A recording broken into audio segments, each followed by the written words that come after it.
So Flux is out for image generation, but what makes it really, really powerful, we can use LORAs and we can now use the control nets, which just got released by X Labs. I want to show you guys how it works and how you might be able to use it to get the style that you're looking for. First of all, if you want to install it, I'll send the links for this, but you're going to go to the XFlux ComfyUI page. They've got installation instructions that are pretty straightforward. You launch it, you download a bunch of models, and you move them into the right folders. These are the models right here. And at the top of the page, they have this workflows thing with all the sample workflows. I'll link all this, but it's all there for you. You know, out of the box, we're getting pretty cool stuff. I'm going to break it all down for you to show you exactly how to use them and at least how I was getting results. We got a bunch of new LORAs. I mean, if we want to start here with furry, that's kind of like the most interesting sounding one to me. So what I've done here is I set up two images side by side so that we can kind of see. Original on this side with the LORA on this side, and we're using the furry LORA. So here we go. This is the final result. You can kind of see it's a little bit more furry. I mean, the original is pretty nice already. This one, the LORA one, does have a little bit more detail in the fur. You know, something I was playing with is like this kind of a prompt. You can run it with just one side. So if I run it without the top clip, which is I guess the clip L, I get a more realistic style. But you could also see with the furry LORA, it does look more shaggy, got more detail in that fur, which is really cool. Let's try without the bottom. And by the way, all of these images are the same seed, fixed, same steps, same everything else. The only difference is one of them has a LORA over here, and one doesn't. All right, so again with the LORA, you can see there's more detail in the fur, but you know, this time we only use the top, and you got this like really cartoony style where the last one was kind of more realistic. So maybe when you put both of them, it kind of does something in between. You know, just something to experiment with. You know, I think the big LORA that like a lot of people will be interested in is anime. For me, I'm going to use, let's say a girl rooftop. So I do think we need this anime word here. We can try with and without it though, and we'll see.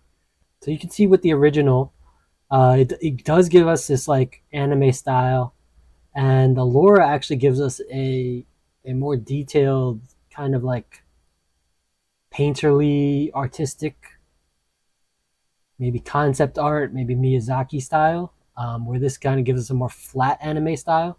Let's try it without the anime word. When I was testing this earlier without the anime word, it doesn't give me anything. Like it doesn't give me the anime at all. So let's give it a shot. Yeah, see, so without anime in the prompt, you know, these are really cool still, but they're both like realistic style. I actually even got more detail in the like roof over here, the one with the anime LORA. So this is the anime LORA, but without anime in the prompt, it kind of just adds detail to, or it adds detail in the background at least. Actually, and you know, these shoulders and some of this have some different looks. There's a knife here, which is kind of cool, but without anime in the prompt, it doesn't give you anime. So just something to be aware of. I guess that's the trigger word. I could show you where I found those, but let's kick off another. How about we try out the let's try out the MJV6 cyberpunk woman in a futuristic exosuit, advanced technology. Let's say reflective spaceship environment. Now this one does not seem to require a trigger word. Let me kick this off real quick. And you know, going back a step to the Flux page, if you check out the LORA collections tab, it'll show you like a breakdown of what their images were, and you can actually see the prompt that they used, like on each of these. I just noticed that, under furry, for example, like this one, they both had the furry. Maybe that's a trigger word. It doesn't say anywhere if this is a trigger word or not, but I think it does help the prompt. This one did not have anything. This is the MJ V6, which we're doing right now in the background. So yeah, I'm not too sure about that. But this one, for example, the anime one, this is anime LoRa, has anime in the prompt. So it might be the trigger word. This is another anime example. And at the end of the prompt, it does say anime. So that's kind of where I got the idea to use them. So if you ever are not sure, just come back to the documentation over here. And like we could see the MJV6 LoRa right here. It did add a lot of detail, especially to this armor, intricate details over here inside the armor, compared to this mesh. Really, really powerful. And I think one of the other interesting ones, like if we try the realism, if I actually try realism on this exact prompt, and it's actually fairly similar, but I think where realism kind of comes in handy are non-human things. All right, so here we got this prompt I did about a can, a product shoot with some lava. We got a lot of detail with the exact shape of what we want on this can. All right, so this is the realism LoRa. And, we got, first of all, a lot of detail in this area added, especially. More of these like flowy streaks.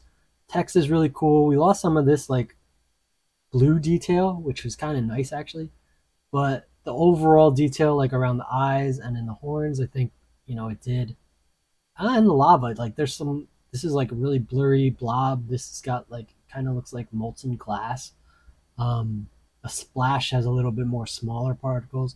So we did get a lot of detail, especially like around the eyes and the skull. Even these flourishes look a little bit more intricate, like slightly more detail, more line work maybe. So I think, this is the somewhere that the realism LoRa kind of shines. Let's try the Disney one. All right, so I'm gonna go for this Pitbull puppy prompt, and I am gonna add Disney style to the end of it. And again, Disney style is just from we're back at the Hugging Face Flux LoRa collection documentation. They have the Disney LoRa examples, and both of them have Disney style at the end, just Disney style. I do think it needs this to work properly. All right, so we can see here we got a lot of detail in this like little kind of like the fur renders. They're both this like looks really plush right here, so a little bit of soft lighting, adding that LoRa in. I'll try one more. This one is a little bit tricky, the scenery LoRa, and I'll show you why. It's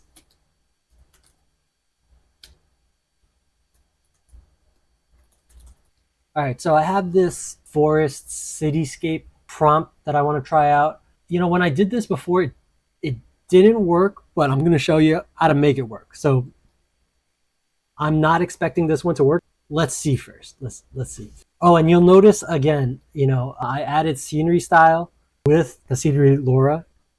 So like I was saying, like at first I think this kind of looks like a big fail just because like what is this? It kind of just like made everything really abstract or painterly. I kind of feel like I lost detail. And I found out through experimentation, all of that comes from the strength. So we've been using a 0.9 strength for most of these.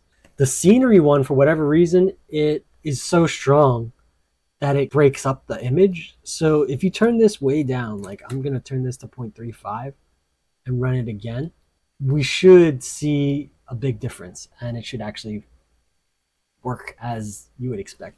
So boom, check this out. With a much lower LoRa strength, I've got almost like the same shape, basically the same environment, but I mean, so much more detail. I mean, both look great, but I think this is what the LoRa is supposed to be doing. It's supposed to like make it make your scenery even more detailed. The other really powerful tool is the ControlNet. They added a ControlNet controls. So I'm going to show you how I use them.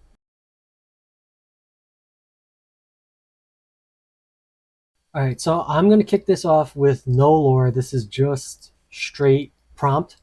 So this is just a regular Flux prompt. This is how Stable Diffusion and actually Midjourney too kind of handles magic, any kind of magic prompt or fantasy art style prompt. It gives you a little bit like around the hands, maybe in certain areas. But if you want something with like more, like swirling all around, more powerful, more impactful, it's really hard to prompt for it. You can get it with like in painting.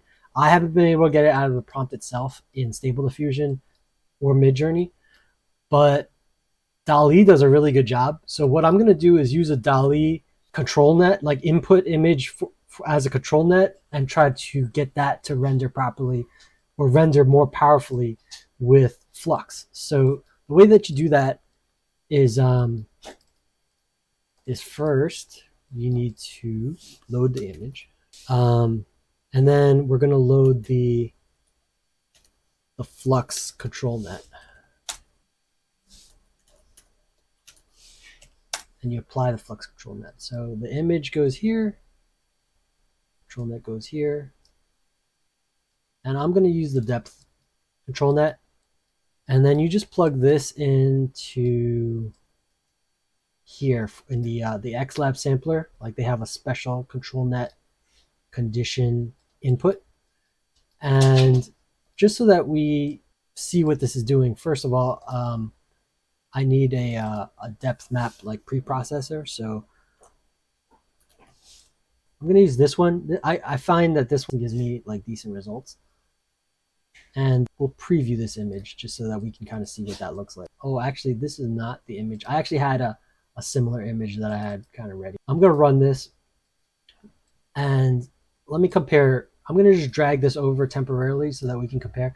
This is my DALL-E image. DALL-E, I feel like one area that it really shines is like fantasy style. Like it gives you really nice detail with this magic look. So you kind of get the best of both worlds, right? Like you can kind of take a DALL-E image that you like the overall composition and look and try to apply it to a Flux render. All right, so what it's doing on the back end is it's taking that DALL-E image and it's generating this depth map. The LORAs depth map for me gives me a lot of detail. All right, so it's a huge upgrade from, without the depth map. You're getting the same like overall pose composition, these big magic swirls. I think this could be a little bit better over here on this side. Like this, for whatever reason, it got really faded. So I might try like a different seed. But way crisper face. The DALL-E version kind of like loses detail in skin, right? And you're not getting that. You're getting all of that back in the Flux version. You're still getting these swirly lines. Maybe the DALL-E ones are a little bit, nicer. So maybe I have to, I can up the resolution on my depth map if I wanted to. Right now it's at a 512. Maybe I bump that up, but I'm getting all the Flux detail in this like intricate armor. This cloth I think is doing a really great job. And some of the lighting, like the volumetric lighting, it's pretty nice in this. Overall, like this is kind of where you're using your control nets to enhance what Flux cannot do, or Stable Diffusion in general just can't do without taking what DALL-E does best, and when you're taking what Flux does best and you're just like combining them. So the other control nets right now, aside from depth, are Canny and Head. Both of these are different style. Canny is really great at getting these like fine details by creating like little indicators or like scribble lines of where the details in the overall shape should go. And Head, it's a little bit like softer lines that gives you broader shapes. Both are, I think, are significantly faster to load than depth. So, you know, if you can get away with using those to get the look that you want, definitely worth trying. Each one of those will need their own preprocessor. So we had the depth map preprocessor, but there's also a canny preprocessor. So this guy right here, and a head preprocessor. And basically what these preprocessors do is it converts your input image. So let's say this is your, well, let's go on the actual. If this is your input image, it will convert it to these lines that the ControlNet actually uses. So that is how you use the LORAs and ControlNets for Flux in ComfyUI. This is a brand new channel, so please like and subscribe. It'll really help me out. Happy creating, and I will see you in the next video.